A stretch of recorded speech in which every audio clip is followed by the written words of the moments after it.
Bonjour à toutes et à tous et bienvenue dans cette matinale. Je suis très heureux de vous retrouver en ce mardi 14 octobre sur TV Vendée pour vous accompagner pendant une nouvelle demi-heure. 30 minutes d'actualité, d'informations pratiques et de divertissement que nous vous proposons chaque matin avec les équipes de TV Vendée. Et justement, un bonjour à Julien en régie qui réalise cette émission à nos côtés tous les jours. Si vous souhaitez vous aussi participer ou réagir pendant l'émission, un numéro de téléphone, le 06 84 54 77 23. Vous pouvez ainsi nous contacter directement. Il s'agit du WhatsApp de la matinale. Je vous propose pour commencer cette demi-heure de jeter un rapide coup d'œil à la météo du jour, les tendances générales de cette matinée en Vendée. Et vous allez le voir, le ciel est plutôt nuageux au réveil en Vendée en ce mardi 14 octobre. Il faut s'attendre au retour des bandes grisailles avec un sud Vendée qui pourrait néanmoins conserver de belles éclaircies. Du côté des températures, vous le voyez, une moyenne globale de 11 degrés en ce matin. Et puis, si nous jetons un coup d'œil à cet après-midi, vous allez le voir, les nuages laissent place à un joli soleil qui reprend ses quartiers en Vendée en ce mardi 14 octobre. Cet après-midi, du côté des températures, elles grimpent, elles aussi, 19 degrés pour l'est du département et jusqu'à 20 degrés pour le littoral vendéen. Justement, restons sur ce littoral pour jeter un coup d'œil au marais du jour, direction Beauvoir-sur-Mer et le passage du Gois, où la basse mer était prévue ce matin à 5h07. La première pleine mer du jour est à 11h52 et vous retrouvez une seconde basse mer aux alentours de 17h52, un coefficient de 46. Et c'est la même chose du côté de la Tranche-sur-Mer, une basse mer un peu plus tôt ce matin à 4h45. Vous retrouverez votre première pleine mer du côté de la Tranche à 12h38. Et je vous propose désormais de passer au journal de la rédaction préparé par TV Vendée.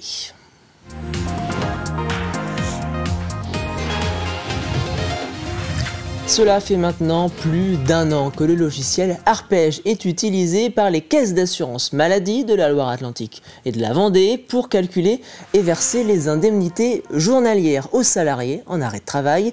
En phase de test dans ces deux départements, Arpège devait ensuite être utilisé par l'ensemble de ces PAM de France. Or voilà, plusieurs milliers d'assurés ont rencontré de nombreuses difficultés à être indemnisés sans que la CPAM ne puisse régler les problèmes techniques. C'est pourquoi la Caisse nationale de l'assurance maladie, à l'origine du logiciel, a annoncé suspendre le déploiement d'Arpège. Une bonne nouvelle pour le député Philippe Latombe, même si les Vendéens vont devoir encore faire avec.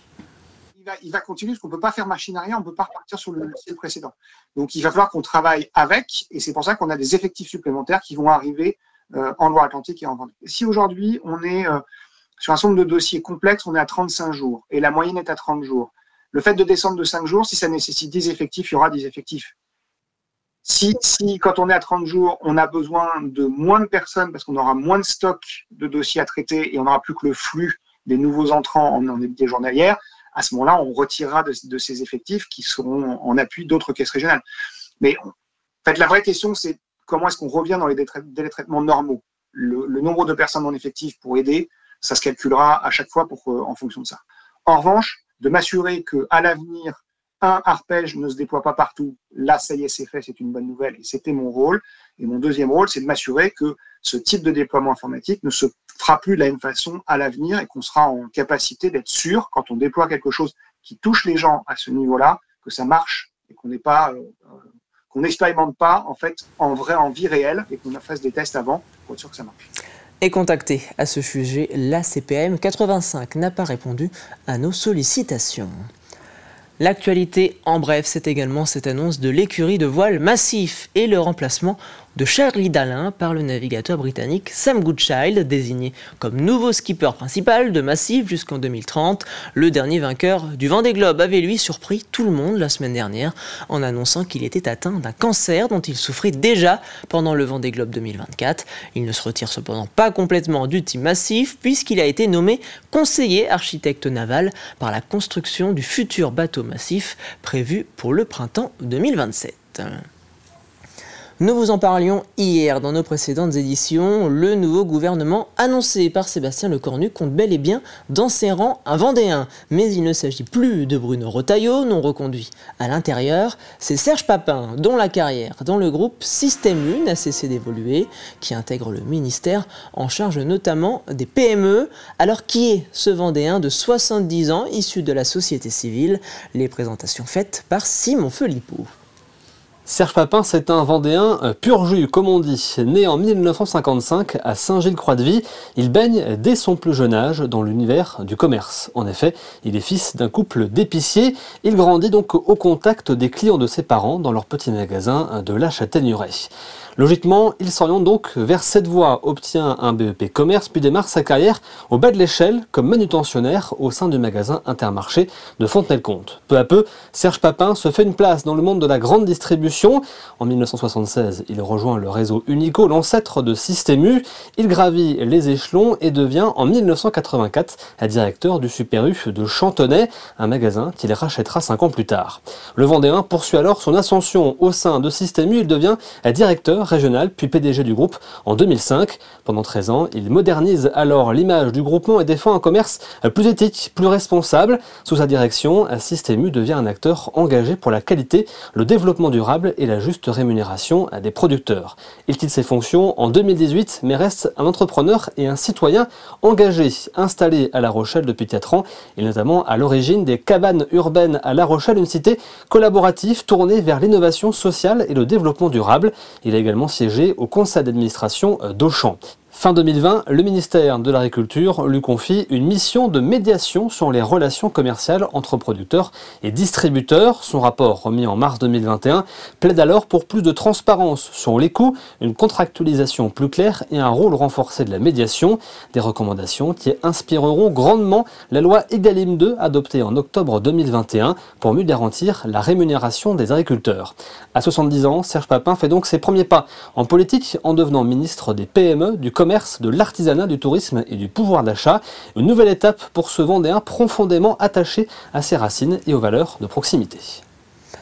Après les candidatures officielles de Romain Bossis et de Luc Boire, la municipalité de La Roche-sur-Yon comptera bien au moins une 3e liste qui se présentera en mars 2026 pour les prochaines élections municipales. Il s'agit du Parti communiste français dont la tête de liste sera Anita Chéreau, comme ce fut le cas en 2014. Il n'y aura donc pas d'union à gauche entre Romain Bossis et le PCF, non pas que ce dernier n'ait pas souhaité se rapprocher des autres candidats. On n'a pas forcément voulu du Parti communiste au sein de cette union-là. À un moment donné, c'est est-ce qu'on se tait ou est-ce que on se conforme à cette dimension d'un compromis où chacun va dire bon allez on va y aller comme ça alors qu'on porte des choses différentes. Nous on a fait le choix de dire en fait on s'allie avec la population de La Roche et on va leur donner une place. On porte ces choses-là et manifestement on n'a jamais été entendu. C'est pour ça que ça a été très long en fait. Et à un moment donné, il y a une rupture de choix par rapport au projet qui doit être porté. Hier avait lieu la 7e édition du Forum des métiers du pays de Saint-Fulgent-les-Essarts, un événement auquel ont participé les 5 collèges du territoire, rassemblant ainsi près de 500 élèves et une centaine de professionnels venus présenter plus de 50 métiers différents. L'objectif de ce rendez-vous, permettre l'accès à l'information sur l'ensemble des professions aux jeunes Vendéens, qu'ils habitent en ville comme à la campagne, pour ne pas leur fermer de porte. Les jeunes ruraux sont plutôt se dirigent volontairement ou tout seuls par éducation intellectuelle de leurs parents, de leur environnement, vers des métiers techniques. Quand on se trouve dans le milieu plutôt urbain, on se dirige plutôt, c'est tendanciel, c'est une position intellectuelle, on se dirige plutôt vers des métiers de profession libérale, des métiers de la santé ou des métiers plutôt, je dirais, de bureau, d'administration en général. Ça, c'est une remarque que l'on fait. À l'occasion de la journée mondiale de la vue, le comité Valentin AUI ouvrait ses portes au public le temps d'une journée à La Roche-sur-Yon. Au programme, démonstration de matériels adaptés, présentation de bibliothèques sonores avec une activité de donneur de voix ou encore découverte de l'informatique adaptée. En 2018, la région Pays de la Loire comptait près de 14 000 personnes malvoyantes et 1700 personnes aveugles selon l'Observatoire régional de la santé. Reportage Grégoire de Châtillon. Voici une canne blanche qui désormais facilite le quotidien des non-voyants. Une canne qui permet de détecter les obstacles. Alors, dans ma main droite, je tiens ma canne blanche classique sur laquelle a été ajouté ce qu'on appelle un tome-pouce. Alors, le tome-pouce, c'est un outil qui, par des vibrations, va indiquer s'il y a un obstacle devant nous. Le bout de la canne sur le sol va indiquer l'obstacle qui est entre le sol et la hauteur du genou à peu près. Et ensuite, le tome-pouce va permettre d'avoir les obstacles jusqu'à 6 mètres de distance devant nous. Un confort qui offre la possibilité de devenir agile dans la mobilité. 70 donneurs et donneuses de voix s'emploient en Vendée à réaliser des livres audio. Un livre audio fait par l'association dispose de marque-pages qui permettent à l'audiolecteur de retrouver directement sa lecture là où il s'est arrêté la veille ou 6 mois auparavant. Les livres audio du commerce ne permettent pas tous cette possibilité. De l'informatique, de la téléphonie adaptée, présentée dans le cadre de cette porte ouverte du comité vendéen de l'association Valentin EUI. Ici, par exemple, du matériel pour malvoyants. Donc des écrans qui agrandissent le texte avec des contrastes accentués, des loupes électroniques. Qui agrandissent aussi le texte, des machines à lire qui synthétisent vocalement un texte. L'appareil prend en photo le document et le synthétise instantanément à l'oral. Elles ne sont pas présentées sur place, mais c'est une grande avancée. Des lunettes connectées avec l'intelligence artificielle sont déjà sur le marché et sont en train de révolutionner l'autonomie des aveugles. Beaucoup de gens. Et justement, zoom sur l'association Valentin EUI, acteur historique de l'accompagnement des personnes malvoyantes, dont le comité a été créé en 1889, une lutte pour favoriser l'autonomie des personnes déficientes visuelles, qui serait selon l'association plus de 200 en Vendée, et dont la cause principale serait la dégénérescence maculaire liée à l'âge.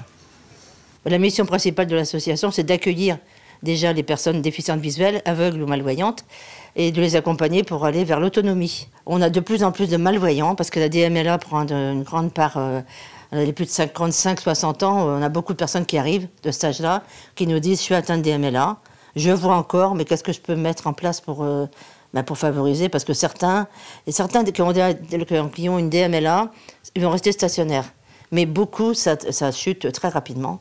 Donc très vite, ils ont besoin de la locomotion, savoir comment se déplacer avec une canne. Tout de suite, ils ont envie de continuer à se servir de l'ordinateur. Et c'était le journal préparé par la rédaction de TV Vendée. Je vous propose de jeter désormais un rapide coup d'œil à la météo de votre journée en Vendée. Vous le voyez, ce matin, 11 degrés sur l'ensemble de la Vendée vous attendent en réveil, avec un ciel plutôt assez nuageux, surtout sur l'est du département, même si le sud pourrait avoir plus d'embellie. Et puis si nous nous projetons à la météo de cet après-midi, vous le voyez, les nuages laissent place à un soleil qui brille sur l'ensemble du département. Du côté des températures, vous le voyez, 19 degrés dans l'ensemble de l'est de la Vendée et jusqu'à 20 degrés sur le littoral. Chaque jour, nous vous posons une question liée à votre quotidien ou bien tout simplement en lien avec l'actualité vendéenne. Voici donc la question que nous avons sélectionnée aujourd'hui. Quel film allez-vous voir pendant la 16e édition du Festival international du film de La Roche-sur-Yon? Je le rappelle, ce dernier a débuté hier et se terminera le 19 octobre prochain. N'hésitez pas à partager vos idées en commentaire sur notre page Facebook ou par SMS sur le WhatsApp de la matinale. Vous étiez nombreux hier par exemple à nous donner des idées de lieux touristiques à visiter en Vendée. Merci donc Maryse qui nous a proposé la découverte du sanctuaire de la Salette à la Rabatelière ou encore Guillaume qui nous conseille l'île Penotte au Sable d'Olonne. On passe désormais au plus de l'info.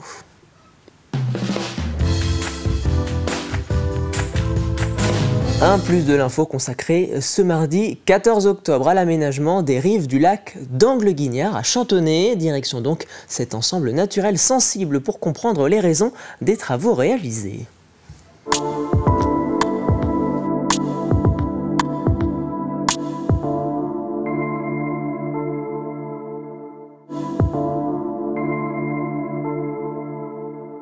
Le département était déjà propriétaire de 30 hectares autour de ce site de l'Angle-Guignard. Et puis en 2022, eh bien, le restaurant était à vendre. Donc le département a acquis le restaurant et puis 18 hectares de terre autour. Et donc aujourd'hui, c'est 50 hectares d'espace naturel sensible, propriété du conseil départemental. Le restaurant était en très mauvais état et donc nous avons procédé à sa déconstruction, à la dépollution du site et puis nous avons effectué un certain nombre de plantations, de petites haies, de bosquets et nous avons réalisé un parking pour accueillir une trentaine de voitures avec un revêtement qui est tout à fait adéquat pour le site. Et puis en plus de cela, nous sommes en connexion en fait avec des sentiers pédestres et donc à l'entrée de ces sentiers, en bordure de parking, 3 panneaux pédagogiques ont été installés qui explique en fait l'importance de ce site, l'ensemble des espèces qui sont abritées et toutes les précautions à prendre lorsque l'on se promène sur ce bel ensemble. Depuis les années 50, sur les rives notamment, il y a toute une faune assez remarquable et une flore assez remarquable qui se sont développées et qui méritaient vraiment une protection. Donc on protège en même temps la prise d'eau et puis on protège aussi les espèces présentes sur le site. Nous avons ici un parking qui a été construit dans le périmètre de rapproché sensible. Et ce parking, en fait, génère des eaux pluviales par lui-même et capte aussi les eaux pluviales qui proviennent des pentes des berges du barrage de l'Angle-Guignard. Et la réflexion avec le département s'est appuyée surtout sur la construction d'une petite mare de décantation qui permet aux eaux qui ruissellent d'être stockées pendant un temps dans cette mare et donc de décanter, ce qui évite un certain nombre de pollutions diffuses. Sur notre territoire, on travaille sur nos 3 lacs, l'animation de nos 3 lacs. Celui-ci, évidemment, en fait partie. Et évidemment, derrière, il y a le côté économique et attirer plus de touristes. Cet espace est notre carte de visite. Et effectivement, il faut que tout le monde puisse trouver sa place. Les touristes, mais aussi les locaux. Parce que l'été, il y a beaucoup de locaux qui viennent sur la plage et prendre un temps agréable quand il fait beau. Et puis après, on a le trail, le triathlon, la randonnée 4 jours en Chantonnay, où là aussi... pour découvrir nos espaces, il faut qu'on fasse des compromis, chacun, pour qu'on puisse utiliser tous ces espaces qui sont magnifiques. Un plus de l'info que vous retrouvez bien évidemment tous les jours sur notre site tvvendée.fr, rubrique Actu. Il est désormais l'heure de passer à la chronique du jour.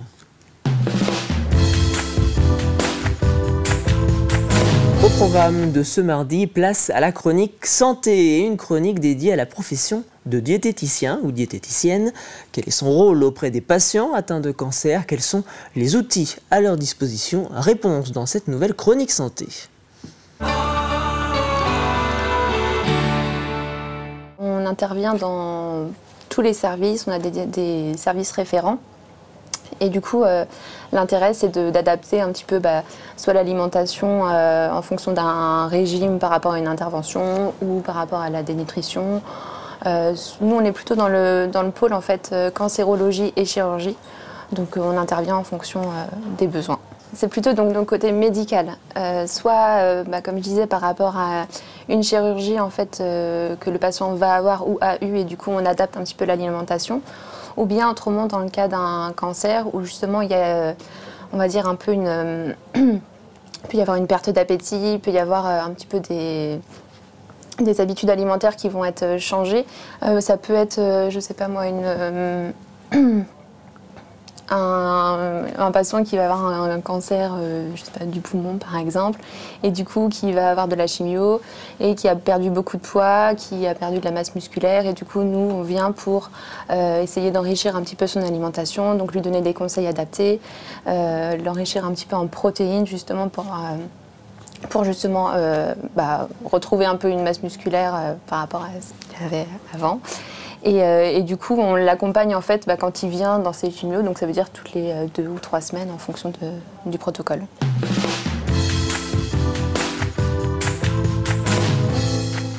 On travaille beaucoup avec les médecins, les infirmières et les aides-soignantes aussi du service. Et du coup, elles peuvent nous donner un petit peu les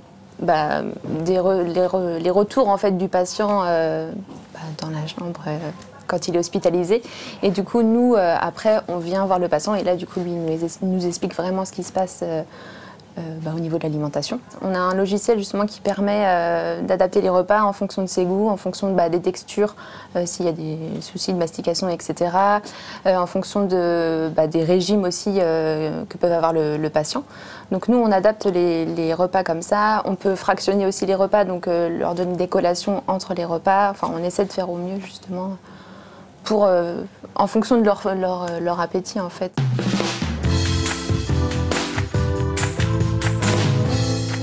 Dans le cadre du cancer du sein, moi je rencontre les patientes après les traitements, lorsqu'elles sont en hormonothérapie. Donc on se rencontre lors de soins de support où elles peuvent aussi rencontrer d'autres intervenants, et dont la diététicienne ou le diététicien.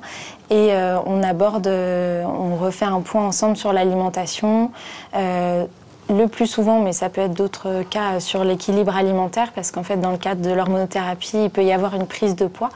Donc, on refait le point ensemble et on voit les conseils qui peuvent être adaptés. Et ensuite, moi, je fais donc un bilan et après ce bilan, les patientes peuvent avoir le droit à des consultations avec un ou une diététicienne en libéral qui prendra le relais. En fait, c'est vraiment le relais ville-hôpital.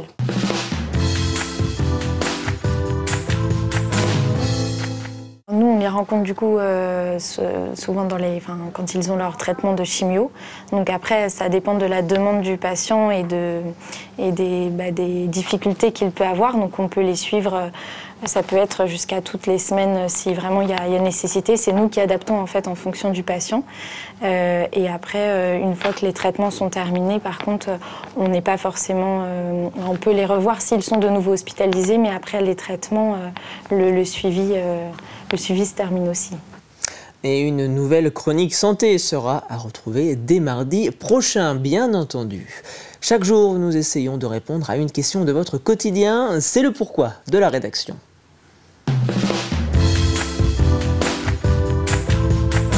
Un pourquoi de la rédaction consacré aujourd'hui à la récolte de fonds à l'occasion d'Octobre Rose avec cette question: à quoi servent ces fonds récoltés? Comment sont-ils utilisés? C'est le docteur Mouin Joma, président de la Ligue contre le cancer de Vendée, qui répond à ces questions.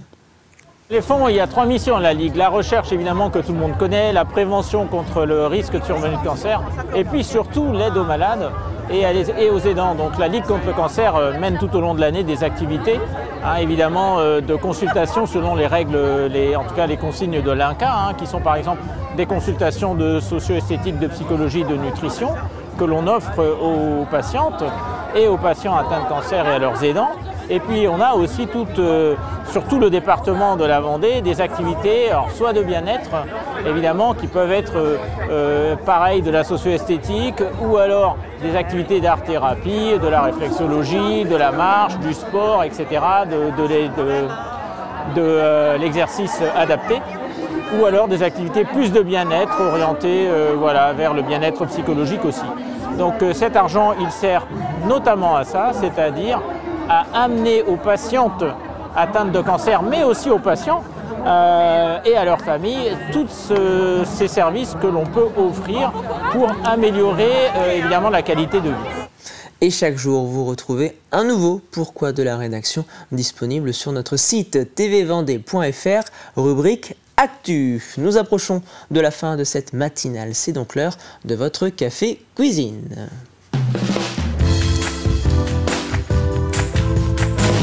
Et à gagner cette semaine dans votre jeu de la matinale, 8 places de cinéma offertes par le Cinéville de La Roche-sur-Yon, soit 4 places offertes à 2 d'entre vous. Cette semaine, vous l'avez donc compris, vous serez 2 gagnants ou gagnantes dans le Café Cuisine de cette semaine. Voici la question à laquelle il faut répondre.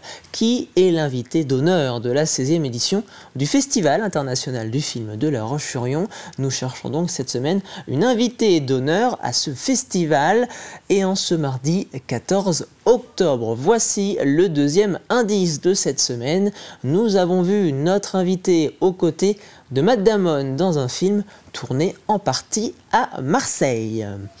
Et pour jouer, c'est très simple. Rendez-vous sur tvvendée.fr, rubrique jeu, pour y déposer votre réponse. Vous avez jusqu'à ce vendredi midi pour jouer avec nous.